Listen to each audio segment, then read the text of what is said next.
პატიმრობაში მყოფი ოპოზიციონერი პოლიტიკოსები ნიკა გვარამია, ნიკა მელია, მიხეილ სააკაშვილი, ელენე ხოშტარია, გიორგი ვაშაძე და ზურაბ გირჩი ჯაფარიძე. სხვა სავარაუდო დანაშაულის ბრალდებით, დამატებითი ვადით პატიმრობის მოლოდინში არიან. ხოლო შეწყალებით გამოშვებული პოლიტიკოსები მამუკა ხაზარაძე და ბადრი ჯაფარიძე ფულადი გირაუს შეფარდების მოლოდინში. პოლიტიკოსების ახალი საქმე პროკურატურაში გამართულ ბრიფინგზე საზოგადოებას გენერალურმა პროკურორმა გიორგი გვარაკიძემ 6 ნოემბერს გააცნო. გამოძიება ამ პოლიტიკოსებს საბოტაჟსა და მთავრობის გადატრიალების მცდელობაში, ასევე უცხო ქვეყნებთან საკუთარი ქვეყნის წინააღმდეგ თანამშრომლობაში ედავება. ქართული ოცნების ლიდერები ამბობენ, რომ გამოძიებას ენდობიან და ის სამართლიანი იქნება.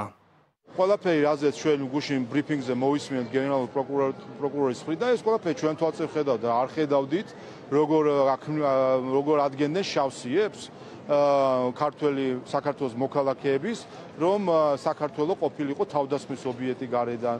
არ ხედავდით, როგორ დადიოდნენ უცხო ქვეყნებში ამ პაპკებით თუ საქაღალდეებით იმისთვის, რომ და ამითი როგორ ტრაბახობდნენ თან. პოლიტიკურადაც არაერთხელ შეფასებული გვაქვს. რაც შეეხება სამართლებრივ შეფასებას, ნახოთ სასამართლოს რამდენად საკმარისი იქნება სასამართლოსთვის განაჩენისთვის, ეს ყველაფერი გამჭვირვალე პროცესი არის. არა თუ კონკრეტული ქართული ოცნების რომელიმე წარმომადგენელს, არამედ საქართველოს აზიანებენ, ჩვენ ქვეყანას უთხრიან ძირს და ყველაფერს აკეთებენ, რომ ეკონომიკიდან დაწყებული სხვა საკვანძო მიმართულებები ჩამოინგრეს ჩვენი სახელმწიფო, ამ ფონზე მათ გაუვიდეთ ეს დანაშაულები, ამიტომ დადგა დრო, როდესაც საკონსტიტუციო სარჩელთან ერთად თითეული მათგანის დანაშაული უნდა იყოს ცხადად გაცხადებული, ამას უნდა მიეცეს არა მხოლოდ პოლიტიკური შეფასება, რომელსაც ფაქტიურად ყველა არჩევნების თუ სხვადასხვა პოლიტიკური პროცესების დროს აძლევს ქართული ხალხი, არამედ უნდა მიეცეს სამართლებრივი შეფასება.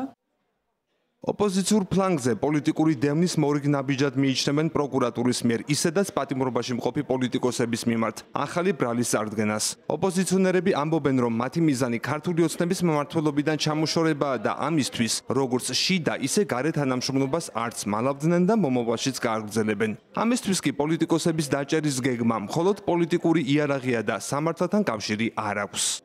რა თქმა უნდა, ვინმესთვის რამე არის ახალი ამ მოღალატეების დასანქცირებაზე მუშაობთ და მომავალშიც გავაგრძელებთ მუშაობას, რომ ეს მოღალატეები, ეს საქართველოს მტრები, ეს პუტინის მონები იყვნენ მაქსიმალურად დასანქცირებულები, რომ მათ შეეხოთ სანქციები ვიზებთან დაკავშირებით, ფინანსებთან დაკავშირებით, ქონებასთან დაკავშირებით, ყველანაირად მოხდეს მათი შევიწროება ცივილიზებული სამყაროს მიერ. ხოლო იმ პირობებში, როდესაც არც პროკურატურა, არც სასამართლო ამ ქვეყანაში დამოუკიდებელი არ არის და მხოლოდ ერთ პარტიულ ვერტიკალს ექვემდებარება, რა თქმა უნდა, ასეთი ტიპის გადაწყვეტილებები, საქმეები არის მხოლოდ პოლიტიკურად მოტივირებული მართლმსაჯულების ნაწილი. ოცნება ყველაფერს, რაც მის ავტოკრატიულ რეჟიმს საფრთხეს უქმნის, თუნდაც ეს იყოს დემოკრატიული ინსტრუმენტები, დემოკრატიული ინსტიტუტები, როგორიც არის არასამთავრობო ორგანიზაცია, ამას რადიკალიზმად აფასებს და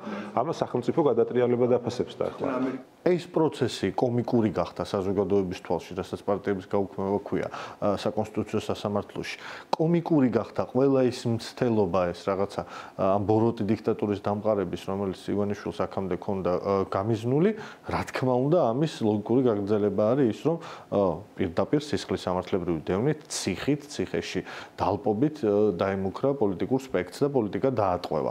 ლოგიკური პოლიტიკური გაგრძელება არის იმ ფიასკოსი, ჩემი აზრით, პიარულის, რომელიც განიცადა საკონსტიტუციო სასამართლოში პარლამენტის პარტიების აკრძალვის სარჩელის სერიოზულობამ. საზოგადოებამ ეს არ მიიღო, ეს ფაქტია. მმართველი პარტიის მტკიცებით, სამართალწარმოება დაწყებულია პარლამენტის დროებითი საგამოძიებო კომისიის დასკვნის და არა პოლიტიკური ანგარიშზორების საფუძველზე. ოპოზიცია კი არათუ საგამოძიებო უწყებებს, არამედ ამ კომისიასაც ქართული ოცნების პოლიტიკურ იარაღად მიიჩნევს. რაც გადაწყვეტს სასამართლო პროკურატურის მიმართვის საფუძველზე, ჯერ უცნობია. ალეკო კვეტაძე, ევრონიუს ჯორჯია.